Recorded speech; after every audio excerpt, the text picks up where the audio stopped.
to the Lipstick Living channel. I'm Rachel, and you can find me on Instagram at The Lipstick Living. I post on there daily about my life, so I'd love for you to give me a follow. Please like this video if you enjoy it and subscribe to my channel. So today's video is going to be my Q1 goal review or goal recap, and then my goals that I have set up for Q2. So for my annual goals, I did change those up a little bit when I did my quarterly goal refresh in my power sheets. So I just wanted to go over the change in my annual goals. I decided to change, I kept grow my relationships. That's one of my goals. And then and that's for family, friends, Crystal, like any relationship that I have. And then my next one is do what brings me joy. I kept that one as well. And then I changed the wording a little bit on some of these, but it's basically the same thing. So my old goal for reading was read books that align with my goals. Now I changed it to just read goal-oriented books because I thought it sounded a little bit better. And then my other one is grow my social media.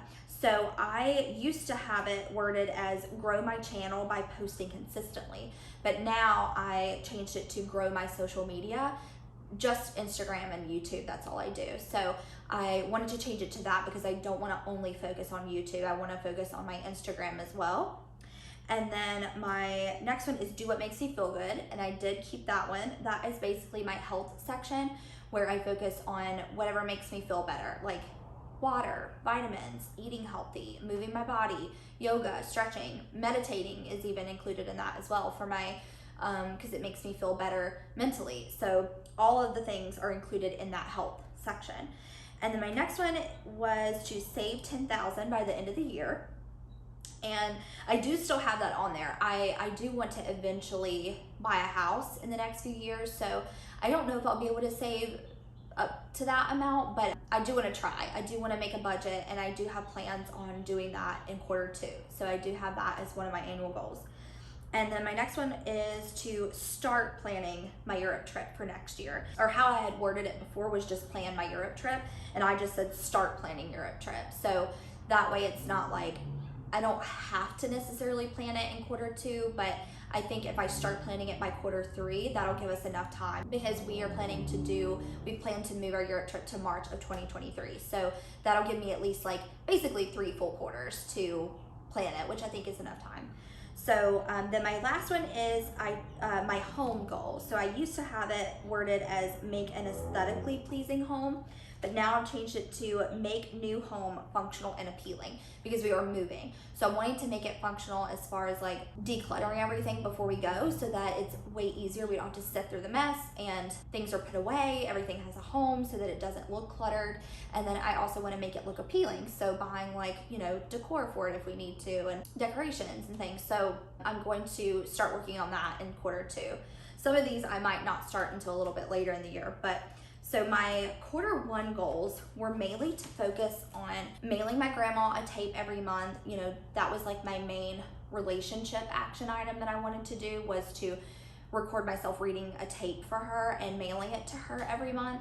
And I have done that every month, so I'm really proud of myself, but I want to keep it up because I know that she's old and doesn't have a lot going on in her life. She does have a boyfriend now, so that's nice, but she just gets lonely a lot and she can't see as well as she used to. And so I thought it would just be a nice gesture to tape myself reading, and then that way she can listen to it kind of like a podcast because she doesn't have a smartphone, she can't listen to podcasts. So, and then my other ones were to post on my socials 2 times a week, and I definitely have been doing that. I've been posting every day on Instagram pretty much for a month now. So I've been doing really well with that. And my YouTube, I've been posting 2 videos a week. So I think there was one week where I posted 3 technically because I posted 2 in the week and then I did one on Sunday.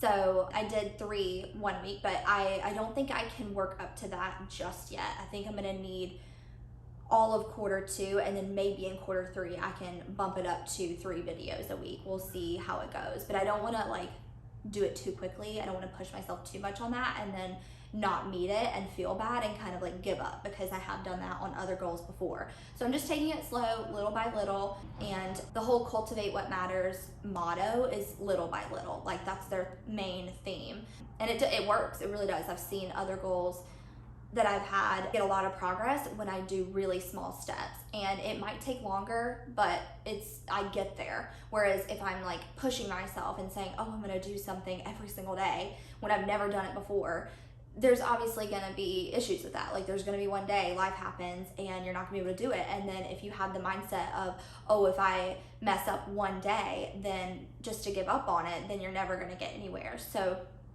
that's kind of been my approach with my social media. And then my other one was to declutter the guest room. I really wanted to get that done by Q1. I have started on it a little bit, but I still have to do that, and I am gonna have to before we move, so I think that will be completed by the end of this quarter. I'm actually gonna work on that today. I'm gonna start I'm gonna do my closet today, and then I think through the week I'll do little bits. I think what I'll do is just try to set a timer and set it for like 30 minutes, either on my lunch break or after work, like right when I get home before I sit down and get all cozy, and just set a timer for like 30 minutes at least. And hopefully once I get started, I'll want to do it a little bit longer each day, and then I'll actually make progress and get it done by the end of the week. And then another one was like a Valentine's date night for February. I wanted to really plan that, and I did. I had made the reservations like way before the new year, and we did that. And then another one I had for February was to work on crafts. I haven't really done, like my craft goal has definitely not gotten any progress on, so I do want to focus on that in Q2. And then one was make a book list for my goals, which I did do. So I did do that. Basically just a list of a list of books that were based off of my specific goals that I wanted to read. Like Vlog Like a Boss. I wanted to read that about vlogging, because I do make a daily vlog and a weekly vlog every month on my YouTube channel. So I wanted to get some more information and more tips about vlogging, since I don't have much experience with it. And then I had another book about health that I wanted to read, and then Decluttering at the Speed of Life, because I did have a big decluttering goal for my home. And then I wanted to focus on things that made me feel good, like scheduling a spa day where I schedule like a facial and a massage, and just do that like once a month and prioritize that, so that, because I know that always makes me feel really good. So I had the plan of doing that, but I did not do that this quarter. So hopefully when we move, I can find a really good spa. I can maybe find like a med spa and be able to schedule at least like one thing a month, either like maybe 1 month I'll schedule a facial, and then the next month I'll schedule a massage, and kind of go back and forth, something like that. So I think I am going to move that to Q2. And then another big one was focusing on daily yoga and meditation, because it does lessen my stress. I noticed that it makes me happier all around, and I noticed that when things come up at work that normally would stress me out or make me really upset, if someone is being rude to me or upset about a situation, it makes me feel really bad and really uncomfortable. But I noticed that when I consistently am meditating in the morning and practicing yoga, it makes me feel more calm in those situations, and I handle it a lot better, and I'm able to handle my stress better overall. So I really wanted to prioritize that, and I think I did a really good job in January, and mostly February as well. It's just March kind of derailed on that, but I am gonna get back on track. So I don't think I did terribly with that, but I am gonna make that a priority for Q2 as well.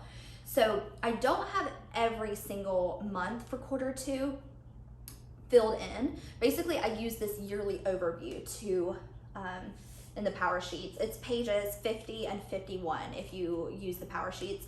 And it just gives you little blocks for each month, for each season. So Q1 was here, Q2 is here. And what I do is I write my main goals that I want to focus on, the action steps that I really want to do for those goals, I'll write here in these blocks, and then it'll tell me when I am setting up my monthly goal sheets, I will or when I'm setting up my monthly tending list, I can flip to this yearly overview and look and see the main action items I want to complete in that month, and then it kind of helps me form my monthly action items or my weekly ones or whatever. So I don't have it completely filled yet, but I do go back to this and fill it in as I can. So right now I just have the basics, and I just have for April, move and buy furniture if needed, or decor to furnish our new home, to get settled. And then in May, I specifically wrote decorate. So in April, I think I wanted to more focus on just moving and getting like unpacked and settled and buying any furniture that's like necessary that we need. And then May, start working on the decor and decorating. We have a few pieces, but I want to add some more and make them like, I just want rooms to look more put together and more inviting, so that I feel like it's a home. I just felt for so long living in an apartment that none of my furniture matches. The themes are different, the color schemes are different, everything just seems like chaos. And your home, the way it looks, like the aesthetic of your home is so important to your overall health, like your mental health, and then also your physical health too, because when your mental health is better, you have more energy and you're more productive to do things. So it does help you with your physical health as well. So I think it's just really important because you spend most of your time in your home. So I do want to prioritize my home section for Q2, and then my craft section. I really want to focus on like my home and my crafts, and then my health. So those are like the main things. And then for June, I said that I would make a budget, and then that way I can start saving and save for like half the year, and hopefully I can save up, at least like, I'm thinking, I had initially said 10 grand, but I'm thinking 5 grand is a lot more doable now that I have a raise. And I waited and make a budget for June so that I have a couple of months of getting my new pay and like getting settled in the apartment, and then I can figure out, okay, what do I want my budget to look like so that I can save this amount of money? What amount of money can I save each month, and how much will that be by a certain amount of time? So I'm gonna just do that a little bit later in Q2, but I do want to make that a priority. I just want to focus on my home, my health, and my crafts for April and May for sure. So I think that's doable. I didn't want to overdo it, so I'm just gonna stick with those like 3 goals right there. I think those 3 are enough, and that's all I'll pretty much be able to handle in the next quarter, especially with starting a new job at a new property in a new area and state as well. So I think that's all I can manage really. If I think of anything else to add to this, I will, or maybe at the end of April, I can kind of reassess on how my April went, and then I can reassess and be like, okay, do I need to move things around for May or June? Do I need to add some things or take some things away that are less of a priority? So I will revisit it towards the end of April, and then if I need to give an update on my quarterly goals, I'll include that in my May setup for my power sheets. But that's basically it. I just wanted to do a separate video on my quarter goals because it looks a little different in the planning process than my monthly list. And it's basically the foundation for my tending list. And that's what I go back to and look at, okay, what are the main themes? What are my main goals I'm wanting to focus on for each quarter? And then from that, then I can make my monthly, weekly, and daily action items for my tending list. So if you're not doing that now, I highly suggest it because it's helped me a lot. I have done the power sheets. This will be my 4th year. And I really only consistently started doing my power sheets like every single month. Pretty much last year was when I started it. And even then, I think 2 months I missed. But ever since starting YouTube, I've definitely consistently done it, and it's helped me a lot. I don't think I would be able to keep up with my social media and the rest of the goals in my life if I didn't have this to turn back to. Because a lot of times you forget, and a lot of books that I've read about approaching goals and making them, seeing progress, keeping them up, is writing them down multiple times. They say that when you write things down, it sticks in your brain more, and when you write them down, if you leave them places that you're gonna see it regularly, it reminds you as well, because you get busy and you might come home and be like, I'm so over overstimulated, overloaded, whatever it is, I don't even know where to begin. I don't even know where to start. And then that's when you can pull out your tinning list and look at it and be like, okay, what's something I can accomplish right now today in the next 30-minute time frame that's helping me make progress on my goals. So that is my Q1 goal overview and my goals that I want to focus on in Q2. I hope that this was helpful for you. If you have any questions, please leave them in the comments below. Or if you have any suggestions for me or ideas or tips, anything, please leave them for me. Please like this video and subscribe to my channel if you aren't already. And I will see you in my next one. Thank you so much for watching. Bye.